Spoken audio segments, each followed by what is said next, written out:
이 책 제목이 부제를 당신이 알던 혁신은 틀렸다고 이렇게 손님을 끌기 위해서 독자들을 많이 구하기 위해서 이제 그런 도발적인 그 부제를 달았습니다. 그러면 여러분이 지금 그럼 내가 알고 있던 혁신은 뭐지? 한번 마음속으로 생각을 하시고요. 그 다음에 제 오늘 강의를 듣고 난 다음에 생각이 좀 바뀌셨다면 이 책이 의미가 있는 거고, 저것은 엉터리네 그러면 이제 책이 별 의미가 없는 거죠. 네. 이 책에 지금 얘기하지 않았는데 제가 계속 10년 전부터 계속 하던 얘기가 뭐냐면 세상이 지금 위너 테이크 올 소사이어티가 돼가고 있다는 겁니다. 이건 경제학자들 사이에서는 거의 뭐 그냥 상식으로 알려져 있는 거고요. 이 위너 테이크 올 소사이어티가 되는 근본적인 원인은 두 가지입니다. 그 세계화와 기술 진보입니다. 그 유명한 크루먼 교수가 원래 주장했던 것은 뭐냐면 세계화는 저 엉터리 같은 얘기고 기술 진보가 이 양극화의 중요 원인이다 이렇게 얘기했다가 크루먼이 최근에 한 5년 전부터 견해를 좀 바꿨어요. 세계화도 상당한 정도 영향을 미칠 수 있다고 자기 본다. 그래서 지금 이제 세계화와 기술 진보에 의해서 옛날과 달리, 그러니까 저희는 이제 서커스단 예를 많이 쓰는데 옛날엔 동네마다 서커스단이 있었죠. 우리 봉춘국장인가요? 뭐 그게 있었잖아요. 그런데 텔레비를 보면서 어마어마한 기량을 가진 사람들을 보고 나니까 봉춘국장이 시시해진 거죠. 그러니까 이제 지역에 있는 것들이 다 무너지게 되는 거죠. 가수들도 동네마다 좋은 가수들이 있었는데 지금은 이제 음반이 나오고 그 다음에 동영상이 나오고 유튜브가 나오면서 동네 가수들은 다 몰락하는 거죠. 기술도 마찬가지입니다. 지금 삼성전자가 국내 전자회사하고 휴대폰이었는데 지금 아이폰과 삼성전자의 휴대폰이 전 세계를 지금 다 장악하고 있죠. 그러면은 반대로 그 지역에 있던 휴대폰 회사들은 그런 이제 전자기기 회사들은 망하는 거죠. 이런 세계화와 기술 진보에 의해서 위너 테이크 올 소사이티라고 하는 현상이 이미 굉장히 빠르게 1980년대 이후로 지금 쭉 진행이 되어 오고 있었고요.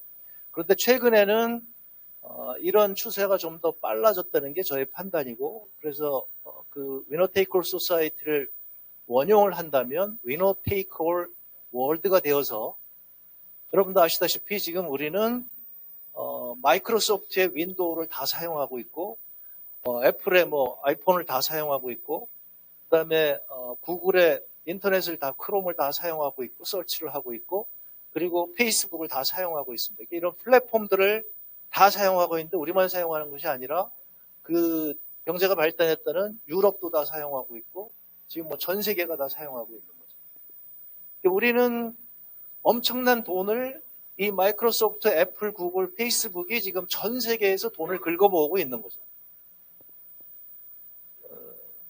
그러니까 여러분도 아시다시피 우리 페이스북의 원조는 우리나라인데 그 회사는 이제 얼마 전에 문을 닫게 되는 이런 상황이 온 거죠.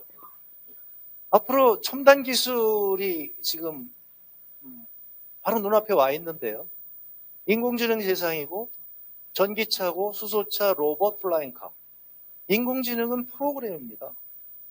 지금 여러분들이 구글의 번역기를 보시게 되면 구글 번역기가 어마어마하게 빠르게 지금 발전하고 있죠. 그럼 그거를 다른 나라가 쫓아갈 수 있을까요? 못 쫓아갑니다. 저기 마이크로소프트의 윈도우도 마찬가지죠. 처음에 1980년대에 만들어질 때는 아주 간단한 프로그램이었지만 이제는 그 프로그램의 규모가 어마어마하게 커져서 어떤 한 개인이 그걸 어떤 한 기업이 쫓아가기는 지금 거의 불가능하죠. 삼성에서 안드로이드를 쫓아가려고 몇 개 만들었다가 지금 실패하고 있죠. 유일하게 저걸 대처하는 것은 오픈소스로 하고 있는 이제 리눅스가 쫓아가고 있는데 그것도 지금 한계가 있는 거죠. 그러니까 저렇게 플랫폼을 장악하고 나면 다른 나라에서 쫓아가기가 굉장히 어려워요. 다른 기업. 근데 인공지능 프로그램이 뭐가 하나 나오게 되면 그러면 우리는 그 프로그램을 갖다 쓸 수밖에 없는 거죠. 인공지능이 더 발전하게 되면 우리는 그 프로그램의 종속이 되게 될 수밖에 없습니다. 제가 한 10여 년 전부터 이제 얘기를 듣고 국회에 있을 때 많은 과학자들이 와서 얘기합니다. 한국이 걱정이 많이 된다. 지금 인공지능 시대고 빅데이터 시대인데 우리가 너무 준비가 안 돼 있다. 지금 플라잉카가 날아다니고 있어요. 지금 시제품이 수십 종류가 나왔습니다. 여러분들이 유튜브 가셔서 플라잉카를 한번 쳐보시게 되면 현재 다양한 종류의 플라잉카가 지금 시제품이 이미 만들어져 있습니다. 바로 며칠 전에 서울시에서 실증 그 플라잉카가 날아다니는 그것을 실증 검증을 하나요? 그걸 한다고 했는데 우리는 중국의 플라잉카를 갖다가 그걸 사용을 했죠.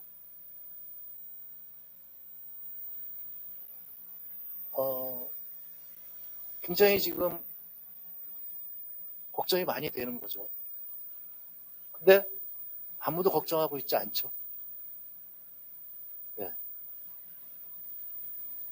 여러분들은 이런 문제에 대해서 우리 한국 경제가 조금 걱정이 된다 이런 생각을 해보셨나요?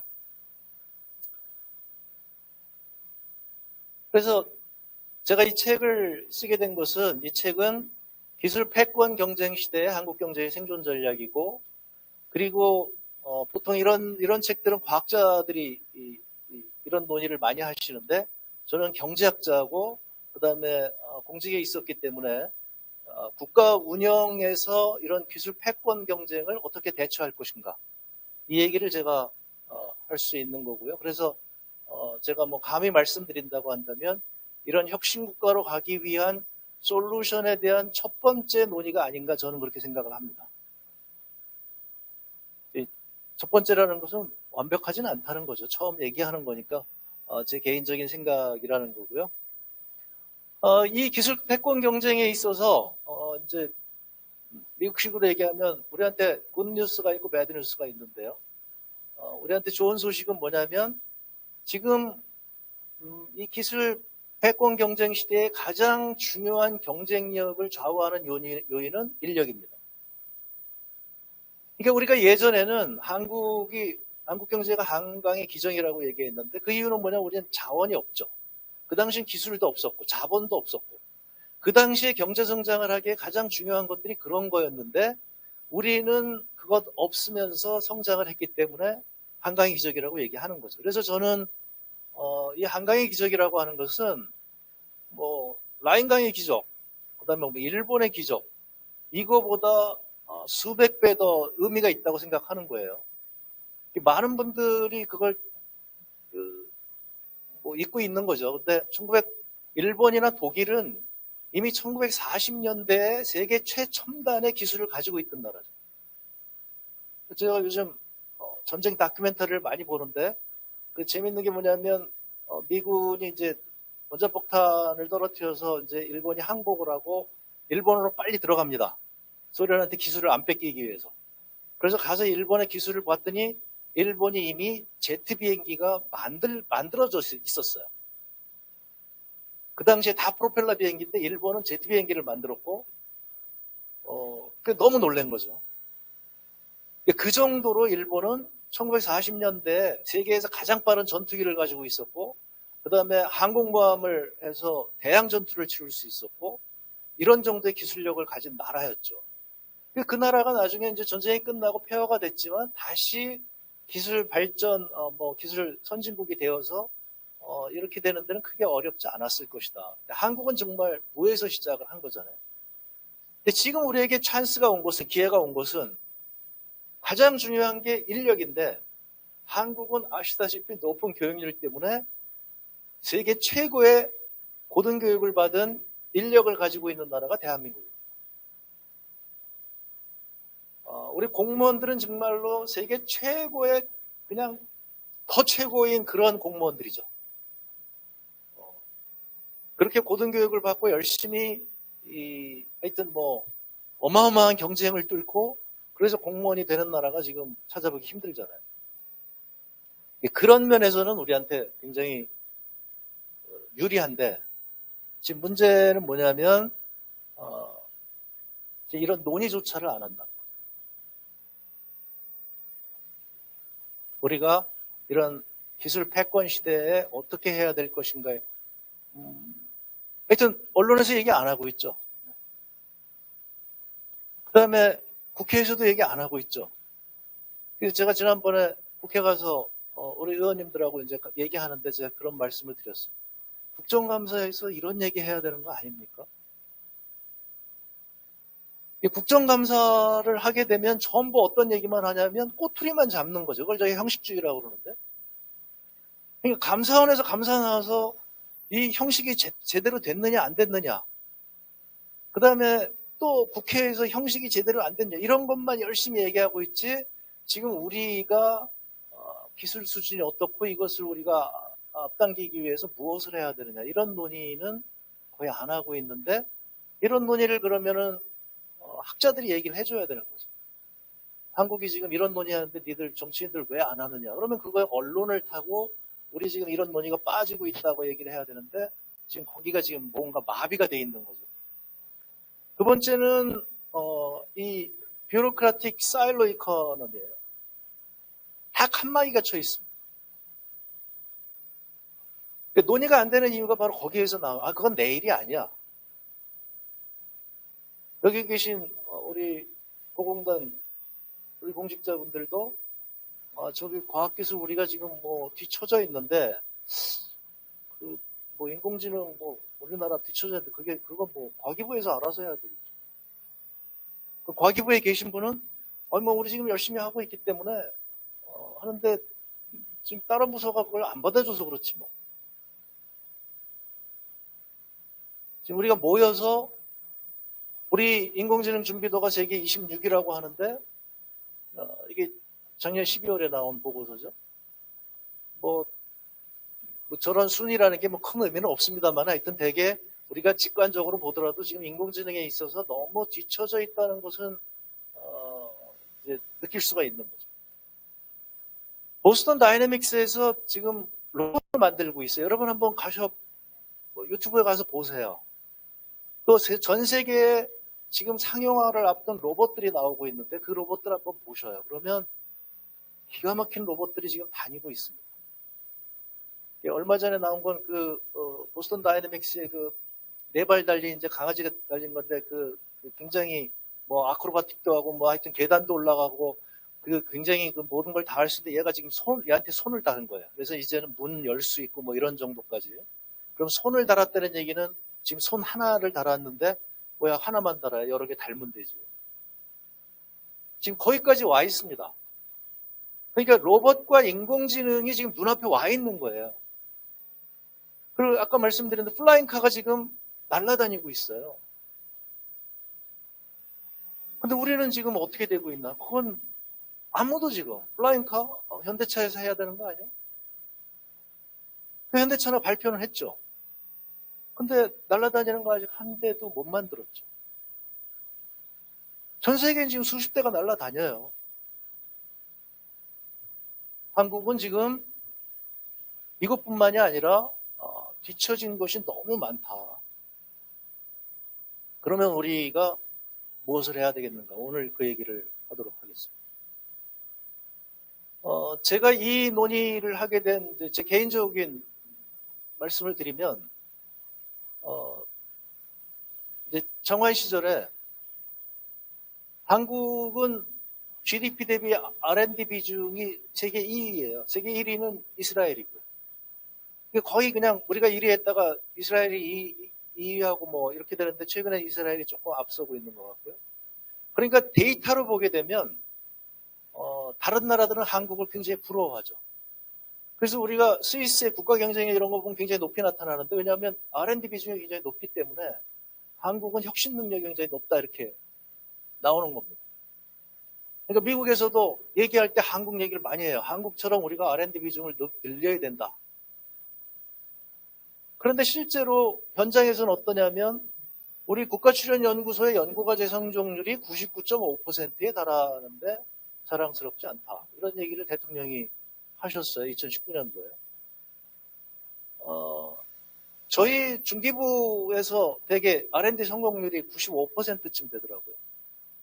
그래서 아니 R&D 성공률이 어떻게 95%가 돼요? 그랬더니 성공했으면 이제 기술료를 낼 수가 있으니까 그러면 기술료를 10%를 낸대요. 그래서 10%를 내면 성공한 거예요. 아니 세상에 이게 중기부 R&D면 거기서 R&D를 하고 뭔가 제품이 나오고 그 제품이 사업화가 되면 그거에 따라 가지고 성공 여부를 판가름을 해야 되는데 그게 아니라 10%만 도로 물어내면 성공인 거예요. 무조건. 감사원에 아무 문제가 없어요. 지금 이게 왜 이렇게 됐나 그랬더니 제 추측입니다. 이게 형식주의 때문에 그런 거예요. 그러니까 R&D라고 하는 것이 원래 R&D를 하게 되면 성공하는 게 뭐 경우마다 중기부 같은 경우는 이제 사업화 R&D이기 때문에 조금 이제 그 성공률이 높고요. 기초과학 R&D 같은 경우는 성공률이 5% 내외일 거거든요. 그런데 이제 그 감독하시는 분들의 입장에서는 이게 성공률이 이렇게 낮아. 너네 문제 있는 거 아니야? 그러니까 성공률 높이기 경쟁이 된 거죠. 이게 사회주의 경제죠, 이게. 이게 명령 경제 시스템에 이런 거죠. 되는 거죠. 그러니까 목표를 세워놓는데 그 목표를 달성하기 위해서 목표만 맞추는 거에다만 신경을 쓰는 겁니다. 그러다 보니까 R&D 성공률이 지금 90%가 다 넘어요. 지금 과기부 성공률도 그렇고 다 넘어요.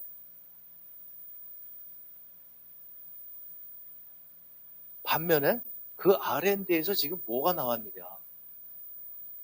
이건 아무도 관심을 안 가져요.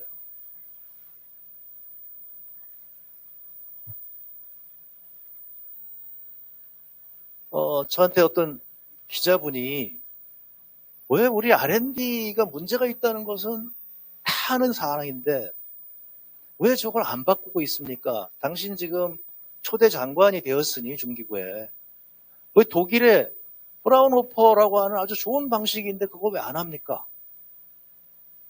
제가 굉장히 고맙다고 얘기했어요. 그 기자분한테. 맞습니다. 우리가 그런 걸 시도를 해야죠. 브라운호퍼 이거 굉장히 잘 되고 있어요. 이게 독일의 저력이죠. 독일이 오랫동안 전쟁을 치르면서 독일은 민간과 정부가 협력 모델이 만들어져 있고 그거에 의해서 잘 지금 구성이 되어서 아주 인센티브도 잘 맞고 관리도 잘 되어서 이게 독일의 그 중소기업들한테 큰 도움이 되는 그런 그 모델이 되는 거죠. 그래서 저는 맞습니다. 우리가 그런 거 얘기를 해야 됩니다. 이렇게 말씀을 드렸고요. 그래서 그런 거에 대해서 고민을 하기 시작한 거죠. 그 고민의 결과가 이제 이 책에 담겨 있는 겁니다. 두 번째로 제가 현장에 가서 보니까 아까 말씀드린 대로 사일로 이코노미예요. 우리 기술은 다 대기업이 가지고 있는데 이제 대기업들이 이 독보적인 위치에 있다 보니까 더 이상 중소기업하고 얘기하지 않습니다. 중소기업은 끊임없이 대기업하고 얘기하고 싶어 하는데 대기업은 얘기하지 않죠. 여기 고공단 여러분들도 대기업들하고 잘 얘기 안 하시죠? 대기업의 임원들하고 이런 문제를 가지고 논의한 적이 거의 없으시죠?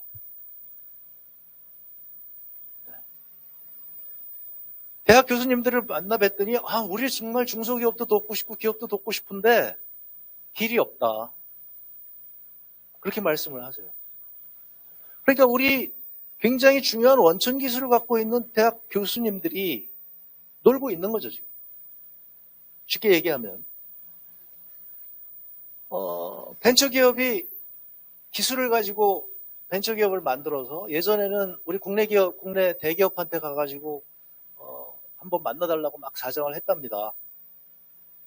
그래서 만났는데 만나고 나서들 결과들이 안 좋아서 기술 탈취나 이런 걸로 하지 대기업들이 그 기술을 인정해주고 이런 게 많지 않으니까 요즘은 실망해서 이 벤처기업들이 아예 처음부터 그냥 해외로 나간답니다. 그래서 제가 이제 장관 시절에 오픈 이노베이션을 굉장히 많이 얘기하고 다녔습니다. 다들 맞아 그게 우리가 가야 되는 방향이지 하고 동의는 하시는데 그다음에 이제 그냥 얘기만 하는 거지 뭐 저 친구가 뭐 하겠어 뭐 이러고서 이제 넘어간 거죠. 이 영국의 언론인이죠. 이 질리안 테트라고 하는 여자분인데 이분이 사일로 이펙트라고 하는 책을 썼습니다. 이분은 주로 이제 그 외환위기 2008년도 경제 위기를 겪으면서 그거를 이제 거기에 너무 충격을 받아서 사일로 이펙트라는 책을 썼다고 얘기를 하셔요. 그러니까 UBS 같은 경우 사례를 들고 있는데 UBS에 위험 관리하는 사람이 3,000명이나 된답니다. 근데 이 3,000명들이 다 사일로로 이렇게 다 갇혀 있어서 그 위험한 모기지 채권을 UBS에서 엄청나게 투자를 하는데 여기 이 리스크 매니지먼트 이 팀에서 아무도 그 문제를 제기하지 않는 거예요. 그러니까 바로 6개월 전만 하더라도 스위스 정부에서 UBS는 저렇게 3,000명이나 리스크 매니지먼트를 하고 있기 때문에 아주 잘 되고 있는 금융기관이다. 걱정할 필요가 하나도 없다 그랬는데 6개월 후에 2008년도에 금융위기가 터지니까 UBS가 그냥 엄청난 손실을 보게 되고 그래서 다시 들어가 보니 이 3,000명이나 되는 리스크 매니지먼트 팀이 전혀 정보를 갖고 있지 못한 거죠. 사일로 이펙트. 그쪽 모기지 채권에 투자하는 팀에 대한 정보를 다른 팀에서 전혀 갖고 있지를 못하는 거예요.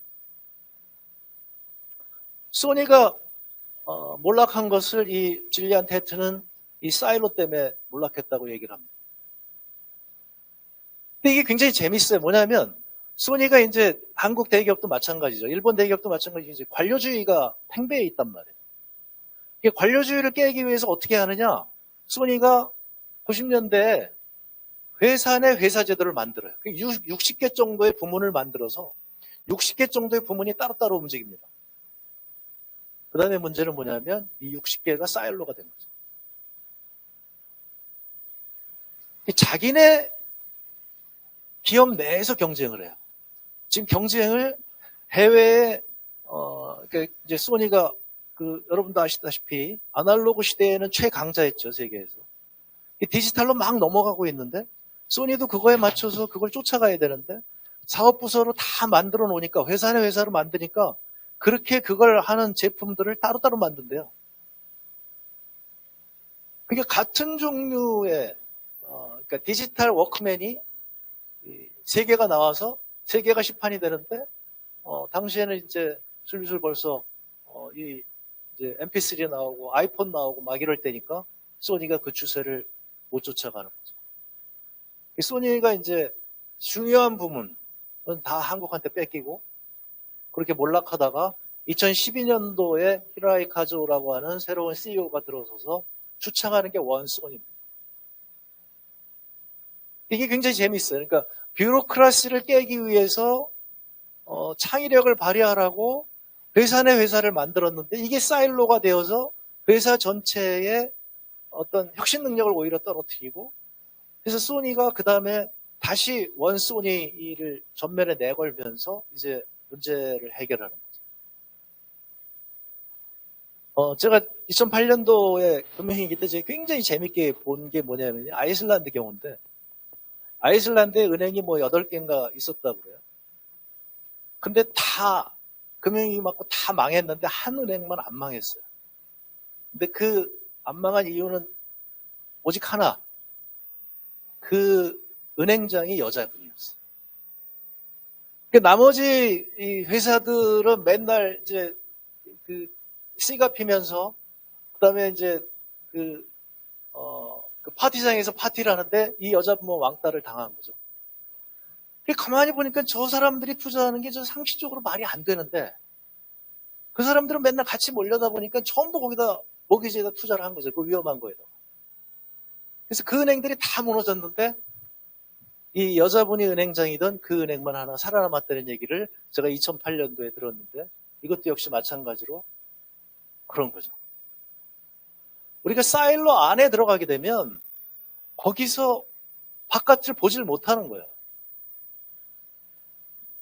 제가 장관이 되고서 저는 이제 조직이론을 많이 공부했기 때문에 우리 좀 현대의 조직이론을 우리 중기부 운영에다 좀 많이 했으면 좋겠습니다. 그래서 제가 회의를 굉장히 많이 했어요. 그랬더니 불만들이 막 터져 나오더라고요. 지금 바쁜데 가서 일해야 되는데 회의나 하고 있고 이 아까운 시간을. 회의가 잘 안 되는 거예요. 그래서 왜 안 되나 봤더니 그래서 제가 나중에 한 얘기가 있습니다. 우리 공무원들의 굉장히 아름다운 전통이 하나 있죠. 다른 부서 일은 언급하지 않는다.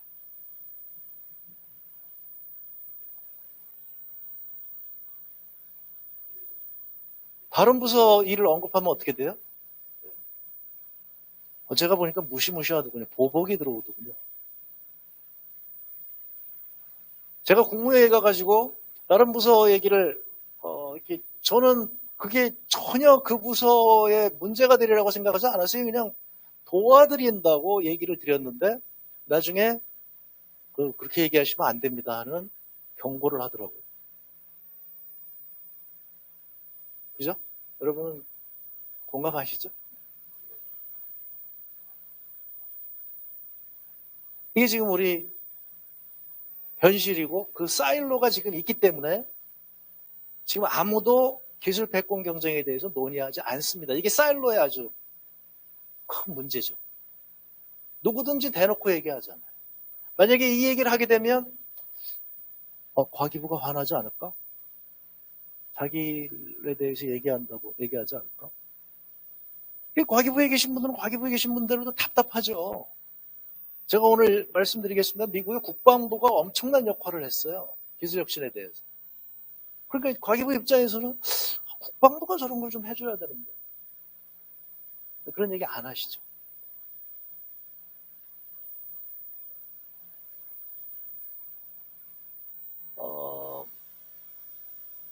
저는 조직이론에 대해서 공부를 많이 했는데요. 저는 경제학자라서 사실은 이제 조직이론은 경영학자들이 많이 하는데 제가 이제 정치권에 들어오고 이러면서 관심을 갖게 됐습니다. 그래서 이 두 권의 책은 제가 여러 권의 책을 좀 소개해드리고 싶은데 제 책하고 관계된 거는 아까 말씀드린 이 사일러에 관한 거요. 이 질리안 테트의 사일러 이펙트 이것도 한번